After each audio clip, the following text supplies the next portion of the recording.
नमस्कार मंडळी, मी तुमचा शेतकरी मित्र ऋषिकेश शेंडकर. तर मी आज या व्हिडिओमध्ये नवीन गाय घेतल्यानंतर कशा पद्धतीने काळजी घेतली पाहिजे हे तुम्हाला ह्या व्हिडिओ मार्फत सांगण्याचा प्रयत्न करणार आहे.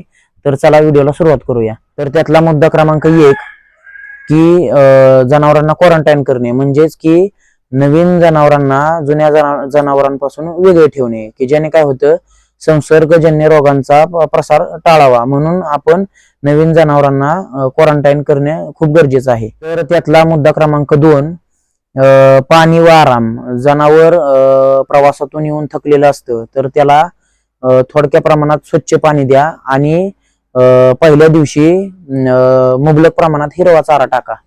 तर त्यामधील मुद्दा क्रमांक 3, जंतुनाशक म्हणजेच की डिवर्मिंग.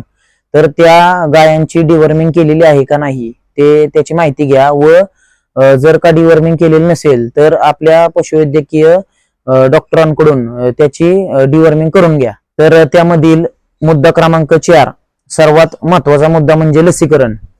FMD, HS, BQ ह्या लसीकरण गायांना केलेलं आहे का नाही ह्याची माहिती घ्या. जर नसेल केलं तर डॉक्टरांचा सल्ला घेऊन त्वरित ते लसीकरण करून घ्या. तर मुद्दा क्रमांक 5 असा आहे की बाह्य परजीवी नियंत्रण, म्हणजेच काय की गोचिड असेल, ओवा असतील किंवा माशा असतील, तर ह्यांच्यापासून धोका निर्माण होऊ नये ह्यासाठी त्यांना देखील वेळेवर औषध फवारणी केली तर त्यांचा सुद्धा नायनाट होतो. मुद्दा क्रमांक 6, खाद्य हळूहळू बदला. म्हणजेच काय की जे खाद्य आधी त्यांना मिळत होते तर त्या खाद्याहून आपल्या खाद्यावर यायला त्यांना टाइम द्या. 7 ते 8 दिवसात हळूहळू खाद्य बदला. तर मुद्दा क्रमांक 7, ताप आणि आरोग्य तपासणी. तर त्यांची भूक, लघवी, शेण आणि त्यांच्या शरीराचे तापमान ह्यावर आपल्याला लक्ष ठेवणं खूपच गरजेचं आहे. आणि तसं जर आपल्याला जुलाब, लघवी वाटे रक्त येत असेल किंवा काय जर आणि आढळलं तर आपण डॉक्टरांना सांगून त्याच्या वेळीच उपचार केला नाही तर आपलं जनावर दगावायची सुद्धा शक्यता असते. तर ह्याची प्रामुख्याने काळजी घ्यावी.